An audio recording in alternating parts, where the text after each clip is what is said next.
এমন কোনো শক্তি এখনো তৈরি হয়নি বাংলাদেশে যে আওয়ামী লীগ সরকারকে তারা উৎখাত করতে পারে। রাজাকারের বাচ্চারা এই কথাটা মনে রাখা উচিত।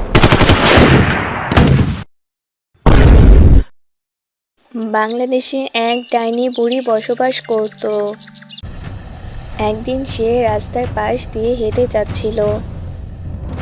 তখন একটা লোক হাসিনাকে দেখে ফেলে। তারপর লোকটা বলে,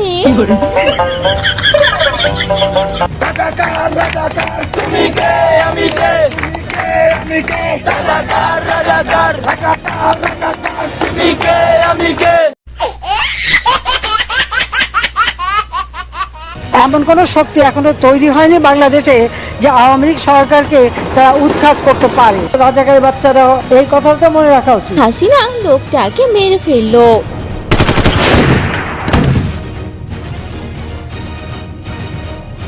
তখনই গুলির আওয়াজ শুনে অনেক লোকজন চলে আসে। স্বজন হারা বেদনা নিয়ে আমি বেঁচে আছি। আমি জানি একজন আপনজন হারালে কি কষ্ট হয়, মানুষ একটা শোক সইতে পারে না। আর আমি তো গোটা পরিবার, আমি আর আমার রেহানা এবং আমরা যারা 15 আগস্ট আপনজন হারিয়েছি, আমরা তো সবাইকে হারিয়ে আছি। তখন লোকেরা তাকে মারতেই যাবে। শেখ হাসিনা পালিয়ে গেছে, শেখ হাসিনা নাই, শেখ হাসিনা চলে গেছে, শেখ হাসিনা পালায় না। এরপর হাসিনা সবার চোখে ধুলো দিয়ে পালিয়ে যায়।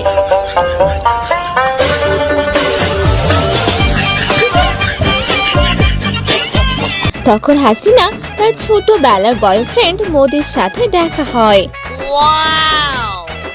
তখন মোদি হাসিনাকে জড়িয়ে ধরে।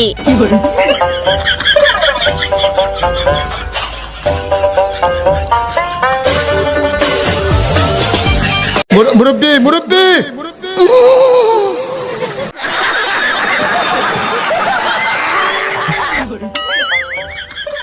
তারপর মোদি ওই লোকটিকে তাড়া করে, লাঠি তাড়া করতে থাকে।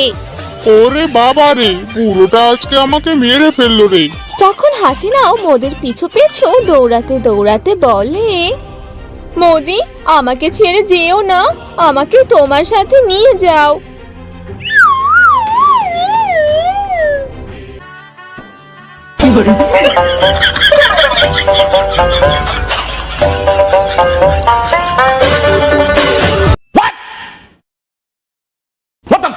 কি গো মোদি দাদা, শেষ বয়সে এসে তো আবার বিয়ে করলে, কেমন কাটছে দিনকাল?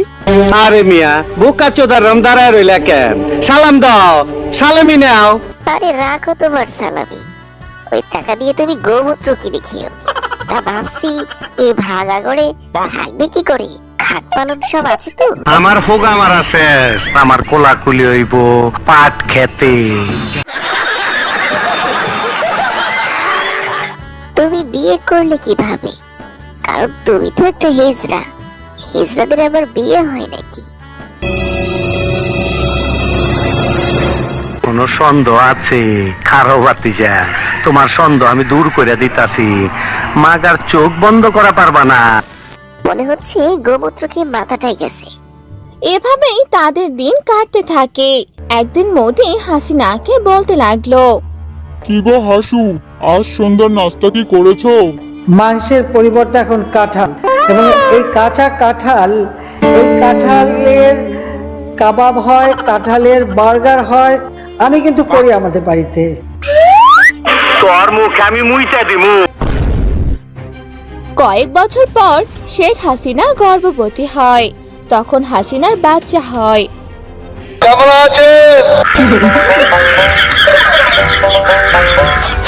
খুব অবাক করা বিষয় হলো, বাচ্চার মুখ দেখতে মানুষের মতো, কিন্তু পুরো শরীর কাউয়ার মতো। তখন তাদের অনেক কষ্ট হয়। তারপর মোদি ডাক্তারকে ফোন দেয়। ওগো, যদি বাচ্চা উড়ে কোথাও পালিয়ে যায়? আমরা এই দেশেতেই জন্মি, এই দেশেতে মরবো, পালাবো না। কোথায় পালাবো? পালাবো না, প্রয়োজনে ফখরুল সাহেবের বাসায় গিয়ে উঠবো।